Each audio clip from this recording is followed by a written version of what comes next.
Welcome to our channel. Today we how to restore documents linked to linear issues easy tutorial step by step clearly. To begin restoring documents linked to linear issues, ensure you have access to the Linear platform. Log into your Linear account using your credentials. Navigate to the project where the issues are located. Locate the specific issue that has the missing or linked document.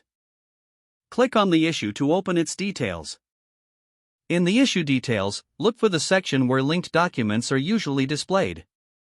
If you cannot find the documents, check the comments or discussion threads within the issue. Verify if any attachments or links were provided there. If needed, reach out to your team members to ask if they have a copy of the document. Once you have access to the document, download it to your device. After downloading, return to the Linear issue. Look for an option to attach files or links.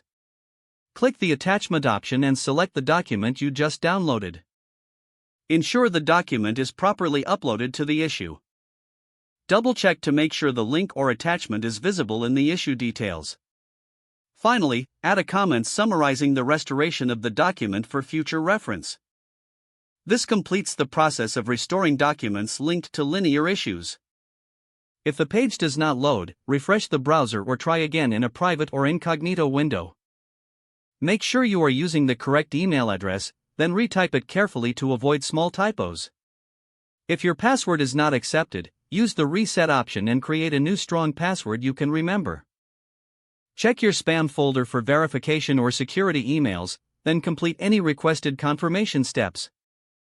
Enable two-factor authentication if available to improve account security and reduce unauthorized access risk.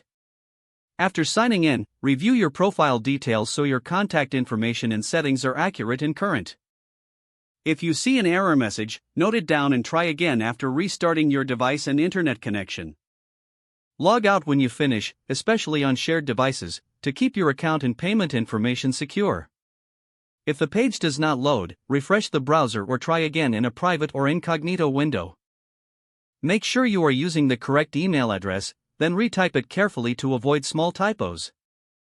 If your password is not accepted, use the reset option and create a new strong password you can remember.